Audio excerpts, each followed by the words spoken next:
ஆசிரியர் தேர்வாணையம் நடத்தக்கூடிய முதுநிலை ஆசிரியர் தேர்வுக்கான அறிவிப்பை டிஆர்பி போர்டு வந்து அனௌன்ஸ் பண்ணியிருக்காங்க. பிஜிடரிப் எக்ஸாமுக்கு தேவையான நியூ சிலபஸை பேஸ் பண்ணி அப்டேட்டான material Tamil medium, English medium, அது மட்டும் இல்லாமல் டெஸ்ட் பேஜுமே நம்முடைய அகாடமி சார்பாக கான்டாக்ட் பண்ணுறோம். பிஜிடரிபி எக்கனாமிக்ஸ்க்கு வந்து பார்த்தீங்கன்னா நம்ம அகாடமி சார்பாக நரசிம்ம ராவ் பேஜ் வந்து அவைலபிளாக இருக்கு. அப்போ உள்ள எக்கனாமிக் லெவல் வேற, இப்போ இருக்கிற எக்கனாமிக் லெவல் வேற. அப்போ அதையுமே வந்து நம்ம கம்பேர் பண்ணி படிக்கிற மாதிரி இருக்கும். நீங்கள் ப்ராப்பராக ஒரு டெஸ்ட் ப்ராக்டிஸ் பண்ணும்போது மட்டும் ஐந்தாண்டு திட்டங்கள் அந்த பாடத்துல டாபிக்ல இருந்து எப்படிலாம் வினாக்கள் கேட்காங்க, நம்ம எந்த அளவு படிச்சிருக்கோம் அப்படிங்கிற மாதிரி தெரியுமே தவிர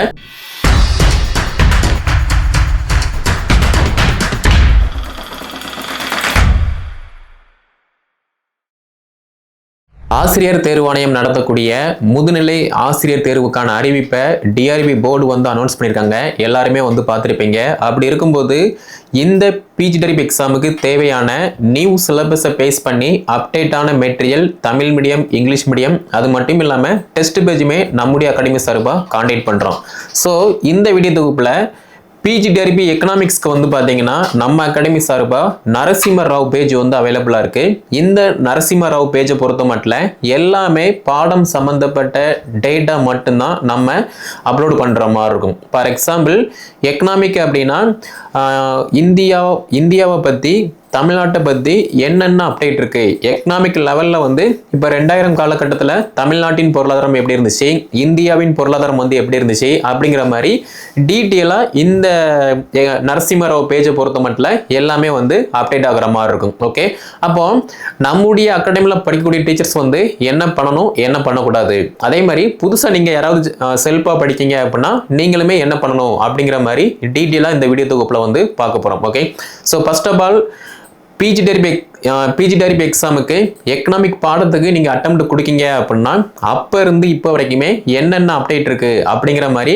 நல்லா அப்டேட்டாக இருந்தால் மட்டும்தான் இந்த எக்ஸாமை பொறுத்த மட்டும் அட்டெம்ப்ட் கொடுக்க முடியும். அப்படி இல்லை நான் வந்து ஜஸ்ட் எழுதி பார்க்க போகிறேன் அப்படின்னா நீங்கள் எதுவுமே பண்ண வேண்டாம். ஜஸ்ட் நீங்கள் படிக்கலாம், படிக்காமல் கூட இருக்கலாம், அது வந்து யுவர் சாய்ஸ். பட் நான் கம்பல்சரி பாஸ் பண்ணணும், என் லைஃப் ஸ்டைலை வந்து மாற்றணும், ஒரு அரசு பள்ளியில் +1 +2க்கு எக்கனாமிக் டீச்சராக பணியில் அமரணும் அப்படின்னு கனவோடு இருக்கீங்க அப்படின்னா ஃபஸ்ட்டு நீங்கள் பண்ண வேண்டியது சிலபஸை வந்து நீங்கள் நல்லா பார்க்குற மாதிரி இருக்கும். So Tamil medium syllabus, English medium syllabus ரெண்டுமே நம்முடைய டெலிகிராம் குரூப்பில் வந்து அவைலபிளாக இருக்குது. கீழே டிஸ்கிரிப்ஷனில் நான் லிங்க் தரேன், அதை கிளிக் பண்ணி நீங்கள் ஜாயின் பண்ணுறீங்க அப்படின்னா சிலபஸ் அவைலபிளாக இருக்கும். ஃபஸ்ட்டு நீங்கள் அதை பார்க்குற மாதிரி இருக்கும். ஓகேவா, சிலபஸை பார்க்கும்போது மட்டும்தான் எதை படிக்கணும், எப்படி படிக்கணும், நியூ சிலபஸில் எந்தெந்த டாபிக் வந்து கவர் ஆகுது, எந்த டாபிக் வந்து புதுசாக இருக்குது அப்படிங்கிற மாதிரி ஒரு கிளியர் ஐடியா வந்து கிடைக்கும். ரெண்டாவது ஸ்டெப் வந்து பார்த்தீங்கன்னா ப்ரீவியஸ் இயர் கொஸ்டின்.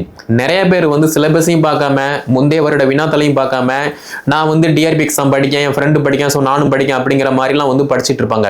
பட் அந்த மாதிரி பண்ணாமல் ப்ராப்பராக வந்து படிங்க. சிலபஸ் பார்த்துட்டீங்க அப்படின்னா ரெண்டாவது ப்ரீவியஸ் இயர் கொஸ்டினை பாருங்கள். ப்ரீவியஸ் இயர் கொஸ்டினுமே வந்து பார்க்கும்போது மட்டும்தான் கொஸ்டின் எப்படி கேட்டிருக்காங்க, நம்ம எப்படி படிக்கணும், ஈஸியாக இருக்கா கஷ்டமாக இருக்கா, எந்த மெத்தடில் வந்து கொஸ்டின் இருக்குது அப்படிங்கிற மாதிரி வந்து ஒரு நாலேஜ் வந்து கிடைக்கும். இது வந்து ரெண்டாவது மெத்தடு. மூணாவது மெத்தடு பார்த்தீங்க அப்படின்னா ஸ்கூல் புக்கு. நிறைய பேர் எம்ஏ எக்கனாமிக் ப்ளஸ் பிஎட் படித்து முடிப்பாங்க.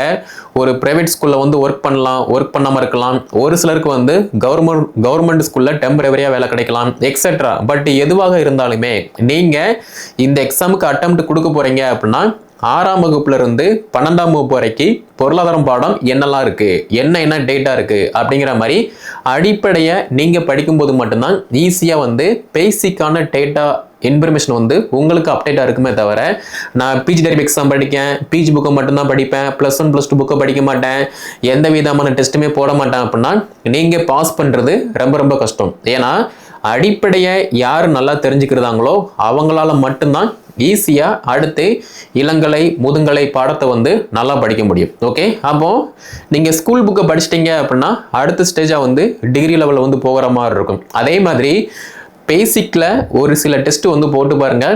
அந்த டெஸ்ட்டு வந்து உங்களை ப்ராப்பரான ஒரு வினாக்களை எப்படி அப்ரோச் பண்ணணும் அப்படிங்கிற மாதிரி ஒரு ஃபார்மெட்டுக்கு வந்து கொண்டு போகும். அதே மாதிரி இப்போ சிலபஸை பேஸ் பண்ணி எப்படி படிக்கணும் அப்படிங்கிற மாதிரி கேட்டிங்க அப்படின்னா யூஜி, பிஜி, ரெஃபரன்ஸ் இந்த மூணையுமே வந்து மேட்ச் பண்ணி படிக்கணும். ஃபார் எக்ஸாம்பிள் இந்திய பொருளாதாரம் 5 ஆண்டு திட்டங்கள் இருக்குது அப்படின்னா ஸ்கூல் புக்கில் என்ன டேட்டா இருக்குது, டிகிரி லெவலில் என்ன டேட்டா இருக்குது, இப்போ கரண்ட் சிச்சுவேஷனில் என்ன டேட்டா இருக்குது, அதை பற்றி வந்து மேட்ச் பண்ணி படிக்கும்போது மட்டும்தான் எந்த ஒரு டேட்டாவுமே வந்து மிஸ் பண்ணாமல் கிளியராக வந்து படிக்க முடியும். ஏன்னா ஒரு மதிப்பெண்ணை வச்சு நம்ம அரசு வேலைக்கும் போகலாம், வேலைக்கு போகாமலும் இருக்க முடியும். ஸோ ஒவ்வொரு மதிப்பெண்களுமே வந்து நமக்கு மஸ்ட் இம்பார்ட்டன்ஸ். நம்முடைய அகாடமி சார்பாக இந்த எக்கனாமிக் மேஜரை பொறுத்த மட்டும், நரசிம்ம ராவ் பேஜை பொறுத்த மட்டும் ஃபவுண்டேஷன் டெஸ்ட் அவைலபிளாக இருக்குது, பிரைம் டெஸ்ட் அவைலபிளாக இருக்குது, ஈலைட் டெஸ்ட் வந்து அவைலபிளாக இருக்குது. ஆல்ரெடி 6ஆம் வகுப்புலேருந்து 12ஆம் வகுப்பு வரைக்குமே ஃபவுண்டேஷன் டெஸ்ட் வந்து முடிஞ்சிருச்சு. பிரைம் டெஸ்ட் வந்து நடக்க போகுது.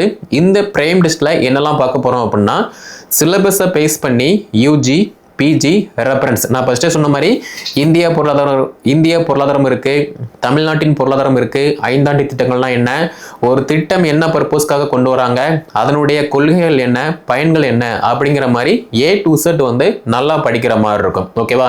இப்போ சிலபஸ் நம்ம பார்த்தோம் அப்படின்னா, நுண்ணிய பொருளாதாரம்னா என்ன, பேரியல் பொருளாதாரம்னா என்ன, பண வங்கினா என்ன, சர்வதேச பொருளாதாரம்னா என்ன, அதே மாதிரி இப்போ உள்ள சிச்சுவேஷனில் பொருளாதாரத்தின் வளர்ச்சி மற்றும் மேம்பட்ட திட்டங்கள் என்ன, மேலாண்மை முறைகள் என்ன, இந்திய பொருளாதாரம் 1, 2 சுதந்திரத்திற்கு முன் பின், அதே மாதிரி தமிழ்நாட்டின் பொருளாதாரம் என்ன, இப்போ உள்ள சிச்சுவேஷனில் 2025ல் நம்ம பொருளாதாரத்தில் என்னெல்லாம் நுணுக்க முறைகள் வந்து அவைலபிளாக இருக்குது, இது எல்லாமே வந்து சிலபஸில் பார்க்குற மாதிரி இருக்கும். அதே மாதிரி பிரைம் சீரீஸை பொறுத்த மட்டும் ஃபவுண்டேஷன் சீரீஸ் வந்து அடிப்படை தகவல், பிரைம் சீரீஸ் வந்து பட்டப்படிப்பு தரத்தில் வந்து அவைலபிளாக இருக்கும் சிலபஸ் வைஸ் வந்து.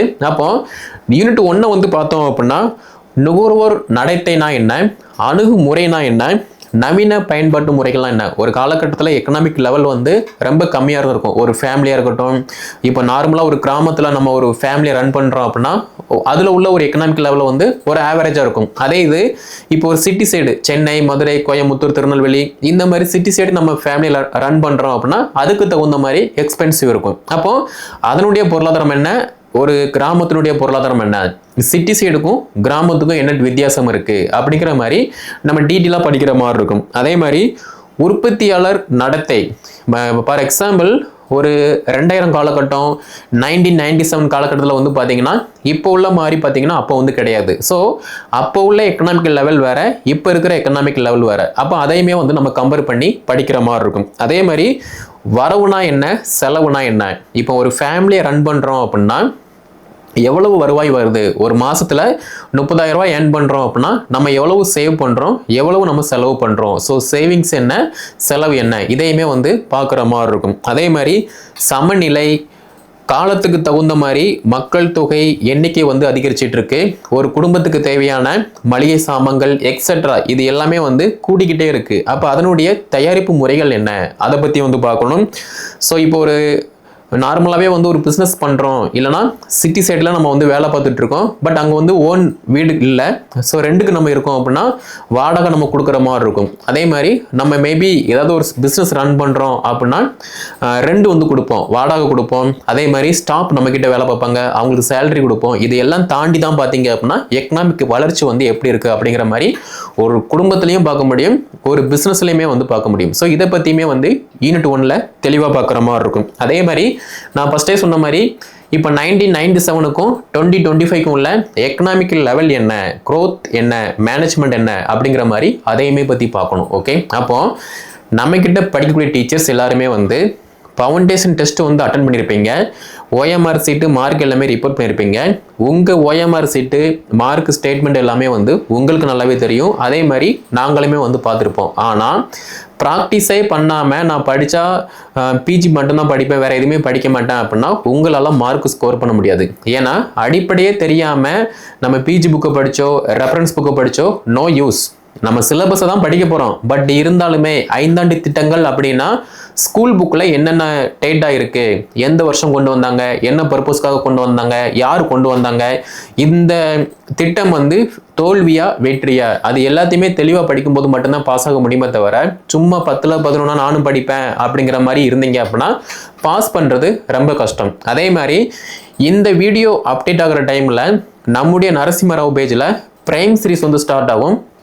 இந்த பிரைம் சீரிஸ் எல்லாமே சிலபஸை பேஸ் பண்ணி யூஜி பிஜி ரெஃபரன்ஸ் இந்த மூணையுமே மேட்ச் பண்ணி மட்டும்தான் அப்டேட்டான மெட்டீரியல் சிலபஸ் வைஸ் யூனிட்ல உள்ள டாபிக் வைஸ் வந்து அப்டேட் ஆகும். அது மட்டும் இல்லாமல் டெஸ்ட் பேஜுமே வந்து அப்டேட் ஆகும். நம்மக்கிட்ட உள்ள டீச்சர்ஸ் இதை நீங்கள் கண்டிப்பாக ஃபாலோ பண்ணுற மாதிரி இருக்கும். புதுசாக நீங்கள் யாராவது ப்ரிப்பரேஷன் பண்ணுறீங்க அப்படின்னா நீங்களுமே இந்த மெத்தடை வந்து ஃபாலோ பண்ணிக்கலாம். ஓகே, அதே மாதிரி நான் படித்தா மட்டும் போதுமா, டெஸ்ட் பேஜ் போட்டு பார்க்கணுமா, எனக்கு டைமே இல்லை அப்படின்னு நீங்கள் சொல்கிறீங்க அப்படின்னா நீங்கள் பாஸ் பண்ணக்கூடிய பாசிபிள் வந்து ரொம்ப கம்மி.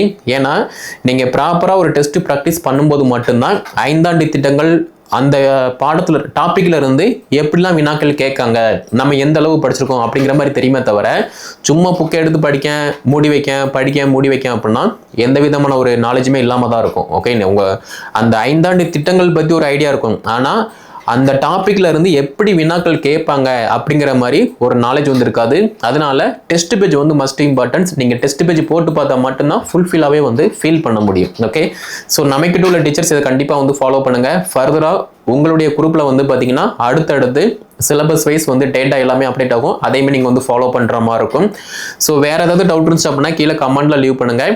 இந்த வீடியோவை எக்கனாமிக் பாடத்துக்கு ப்ரிப்பரேஷன் பண்ணக்கூடிய டீச்சர்ஸ் எல்லாமே ஷேர் பண்ணுங்க, அவங்களும் வந்து படித்து பயன்பெறட்டும். நம்முடைய சேனலை சப்ஸ்கிரைப் பண்ணலாம் அப்படின்னா சப்ஸ்கிரைப் பண்ணிக்கோங்க.